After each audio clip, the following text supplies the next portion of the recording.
Oke pemirsa, kita jumpa lagi dalam Dialog Development dengan narasumber yang sama, yaitu Pak Edi Siregar, Sekretaris Jenderal MPR. Tadi saya sudah sempat menanyakan kepada Anda mengenai dalam konteks ini semua, lalu bagaimana peran MPR sebagai lembaga tertinggi negara, atau mungkin dalam konteks undang-undang sudah nggak merupakan lembaga tertinggi lagi. Ya, karena kalau kita lihat dengan perubahan Undang-Undang Dasar itu, MPR tidak lagi sebagai lembaga tertinggi negara, hanya lembaga negara.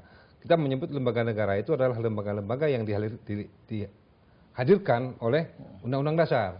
Jadi ada MPR, DPR, DPD, ada Komisi ada Mahkamah Agung, ada Mahkamah Yudisial, Mahkamah Konstitusi, ada Komisi Yudisial, ada Presiden, ada BPK. Nah, itulah sebenarnya yang kita sebutkan sebagai lembaga-lembaga negara. Kalaupun yang berdasarkan Undang-Undang Dasar. Tapi juga lembaga-lembaga negara lainnya itu ada yang diperintahkan oleh undang-undang untuk ada.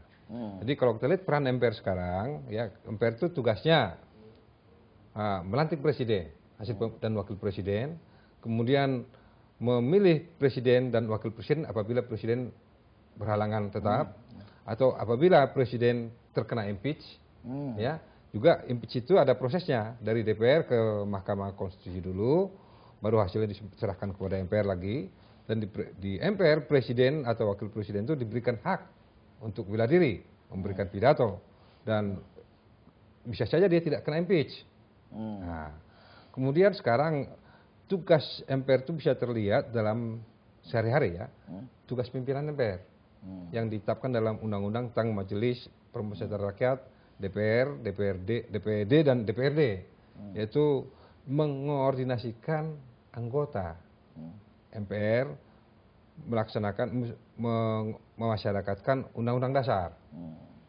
Jadi sekarang pimpinan MPR melaksanakan yang disebutkan itu sosialisasi 4 pilar. 4 pilar itu yang sebenarnya Undang-Undang Dasar itu sudah 4 pilar itu ada di situ. Satu tentang Pancasila. Kemudian kedua tentang Undang-Undang Dasar itu sendiri. Ketiga tentang Negara Kesatuan Republik Indonesia dan Bhinneka Tunggal Ika. Nah, jadi kalau kita lihat Bhinneka Tunggal Ika ini sebenarnya ini kembali digulirkan karena Bhinneka Tunggal Ika itu tidak cukup diselesaikan di mimbar, tapi harus dilaksanakan di lapangan. Itu kata Pak Ketua sering diingatkan. Kita bicara di lapangan, bekerja di lapangan. Sehingga kemarin saya merasa melihat agak tersindir juga ketika Barack Obama mengatakan Indonesia punya semboyan Bhinneka Tunggal Ika. Ya, padahal mestinya kita tidak perlu diingatkan kembali oleh orang luar sana itu. Kita sudah dari dulu berbicara tentang Bhinneka Tunggal Ika, berbicara tentang perbedaan itu adalah satu. Kita satu dalam perbedaan, perbedaan dalam satu adalah negara Republik Indonesia, Negara Kesatuan Republik Indonesia. Di sini yang saya lihat.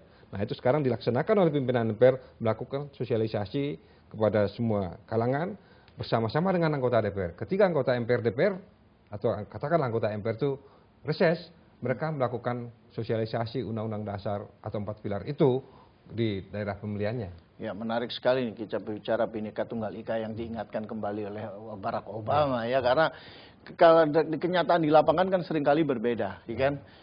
Kita lihat konflik-konflik yang terjadi, entah itu konflik etnis ataupun konflik agama, konflik ras dan lain sebagainya, bahkan telah menyebabkan sangat banyak sekali korban, sehingga banyak orang yang kemudian memelesetkan Bhinneka Tunggal Ika menjadi Bhinneka Tinggal Kenangan gitu. Iya kan? Iya, saya nggak menyalahkan orang yang memelesetkan itu karena ada kasus-kasusnya yang membuktikan bahwa banyak orang menganggap Bhinneka itu udah tinggal kenangan. Dan ini kan nggak bagus sebenarnya. Dan ada doktrin ini kan harus betul-betul dipertahankan dan ketika terjadi pelanggaran terhadap katakanlah semboyan negara kita itu Bhinneka Tunggal Ika itu. Sepertinya belakangan ini ya, itu negara nggak ada, pemerintah tidak hadir di situ, tidak campur tangan ya, misalnya kita membiarkan saja ada pembiaran terhadap pelanggaran terhadap Bhinneka Tunggal Ika itu, ada pembiaran. Kita bisa melihat kasus berapa banyak kasus lah di Indonesia ini, ya polisi tidak turun tangan, pemerintah juga diam saja, kan itu. Nah, ini tugas kita lah sebenarnya, dan itu yang dikatakan oleh pimpinan MPR berulang-ulang, tetap melaksanakan Bhinneka Tunggal Ika itu di lapangan, tidak di teori, tidak di mimbar, tidak di mana, tapi di lapangan. Mari kita berbhinneka Tunggal Ika demi keutuhan Negara Kesatuan Republik Indonesia ini. Iya. Jadi saya kira ini ada konteksnya dengan demokrasi ya. Karena kita ketahui para petugas di lapangan itu seringkali nggak berani bertindak ketika menghadapi kekerasan yang bersifat anti Bhinneka Tunggal Ika itu tadi. Gitu. Karena apa? Mereka takut kehilangan jabatan juga. Karena sebagaimana kita ketahui, setiap kali ada kekerasan yang dilakukan oleh petugas, itu yang namanya kritik luar biasa kan sekarang ini.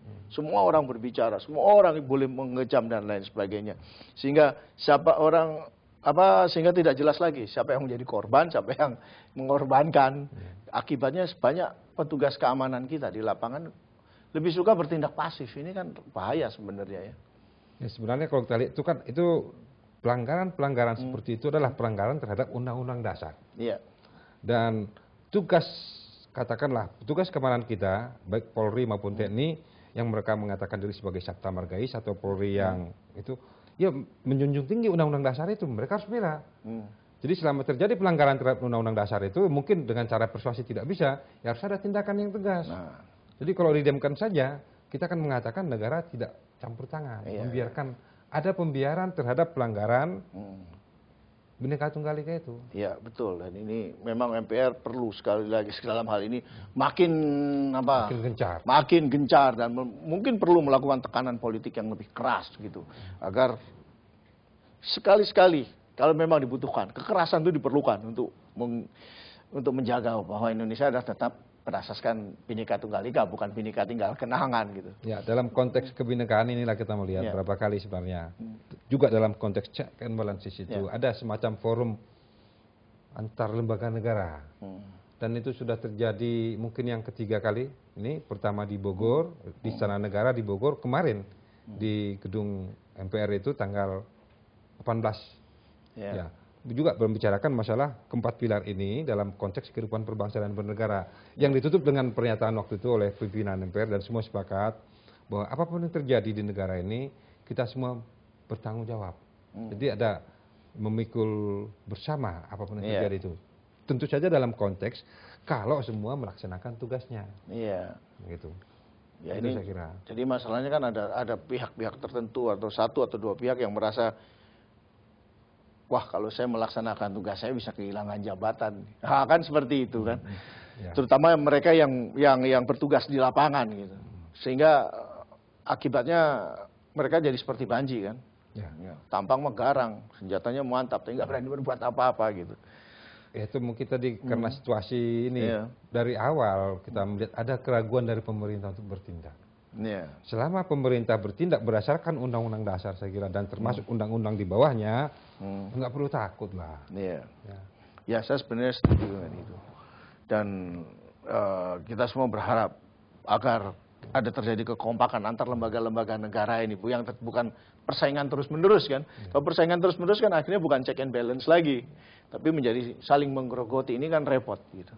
Jadi kalau kita lihat misalnya ada pelanggaran HAM itu ya melanggar HAM berarti juga melanggar undang-undang. Jadi perlu tindakan tegas terhadap pelanggaran HAM itu. Jadi jangan dianggap ketika kita melakukan tindakan tegas terhadap pelanggar HAM itu takut dituduh melanggar HAM lagi. Karena kita menegakkan itu. Ada law enforcement-nya itu yang perlu kita ingatkan itu. Ya ini apalagi saya kira yang cukup menjadi masalah yang serius adalah bahwa kenyataan isu apapun termasuk isu HAM itu menjadi komoditas politik nih sekarang ini. Ini dalam sistem demokrasi sini sebenarnya biasa aja itu. Di Eropa, di Amerika, di Jepang itu juga terjadi. Tapi seringkali justru isu-isu seperti ini, politisasi isu-isu seperti ini seringkali menjadi suatu hal yang menakutkan bagi para pengambil keputusan atau mereka yang lembaga-lembaga atau pejabat-pejabat yang bertanggung jawab. Ini kan menjadi suasana pelaksanaan negara ini jadi tidak sehat. Ya, saya pikir itu karena mereka tidak memahami sebenarnya. Mereka kurang memahami Undang-Undang Dasar itu sendiri bagaimana, yang sudah menjamin HAM di situ, dan juga dan jika terjadi pelanggaran-pelanggaran HAM juga ditentukan di situ apa tindakannya kan gitu kan, yang kemudian dijabarkan dalam undang-undang, ada dalam KUHP, dalam apa segala macam itu kan itu wujud dari atau pelaksanaan dari HAM tadi itu. Benar sekali, saya sangat setuju. Tapi ada juga orang berpendapat bahwa perlu ada suatu reformasi lebih lanjut gitu, untuk membenahi lembaga-lembaga negara yang ada gitu. membenahi dalam konteks hubungan antar lembaga negara atau bahkan entah itu yang namanya perampingan atau apapun namanya gitu. Itu apakah Anda juga melihat hal ini memang masih diperlukan? Dalam konteks sekarang ini saya pikir karena memang kita masih dalam, ya mungkin sering juga kita gunakan itu sebagai dalil kita masih baru, kita masih belum lama. Tapi ketika kita mestinya punya target, kapan katakan komisi ini berdiri, sehingga kalau sudah mantap semua kita kembalikan kepada undang-undang itu. Masalahnya sekarang kita belum mampu melaksanakan undang-undang. Sehingga dibentuk komisi karena banyak kita lihat di situ ada birokrasi yang membengkak, kita disebutkan indefisiensi tadi, kemudian mentalitas saya kira, mentalitas manusia Indonesia yang masih belum taat pada hukum, sehingga katakanlah di komisi penyiaran perlu ada komisi penyiaran, ada komisi pengawasan kepolisian segala macam. Kalau undang-undang sudah berjalan, saya kira komisi-komisi ini nggak perlu lagi. Iya. Itu yang disebutkan tadi sama Bung Gigin, efisiensi. Iya. Karena kan Indonesia ini kan seringkali dikritik ya, terutama oleh orang asing. Termasuk oleh orang Indonesia sendiri sebenarnya, sebagai sebuah negara yang sangat tidak efisien. Terakhir kalau nggak salah dari PBB atau apa, World Economic Forum yang menyatakan bahwa dalam laporan Doing Business in Indonesia, sekarang ini Indonesia ini makin rumit kalau mau untuk berbisnis. Itu kan menunjukkan inefisiensi, karena bisnis itu kan cerminan, ya kan, dari kemampuan kita mengelola negara. Termasuk dalam hal ini adalah efektivitas lembaga-lembaga negara. Nah ini bagaimana mencermati hal seperti ini? Ya saya pikir kalau sekarang bisnis itu kan bisa dilakukan oleh asing dengan langsung pemerintah daerah. Iya. Dengan dalam rangka otonomi daerah itu. Jadi ya, yang dilepaskan itu kecuali masalah politik dalam negeri, politik luar negeri, keamanan, kemudian monetary dan itu ada 6 agama dan pendidikan, itu diserahkan kepada pemerintah daerah. Nah, mungkin pemerintah daerah itu sekarang karena sering kita melihat mungkin mereka ingin mencari pendapatan daerah yang lebih besar, sehingga bisa saja langsung memberikan patokan. Jadi sehingga macam-macam, sehingga timbul inefisiensi tadi, biaya ekonomi tinggi. Nah, namun banyak juga daerah yang berhasil. Kita melihat sekarang ada beberapa, saya tidak usah sebutkan, tapi sudah disebutkan menjadi leader atau wali kota tahun ini atau yang berhasil melaksanakan menarik investor tanpa biaya macam-macam. Nah, jadi kita lihat sekarang selama orientasi, nah ini saya pikir ini dampak negatif dari pembelian gubernur atau bupati langsung. Mereka mengeluarkan biaya tinggi dan tentu saja dengan gaji dia sebagai bupati atau gubernur 5 tahun, dia tidak akan bisa mengembalikan biaya yang dikeluarkan itu. Sehingga saya ingat Pak Suryadi Sudirja mengatakan, maju sebagai bupati atau gubernur, itu menang, rugi, kalah bangkrut. Itu, menang rugi, kalah bangkrut. Nah, itu menarik sekali Pak. Itu yang dikatakan Pak Suryadi Sudirja. Tapi sayang sekali waktu sudah habis. Saya percaya apa yang Anda ungkapkan hari ini sangat bermanfaat bagi para pemirsa kita yang sangat menyintai negara kita, Republik Indonesia. Oke pemirsa dimanapun Anda berada, kita jumpa lagi dalam Dialog Development episode berikutnya.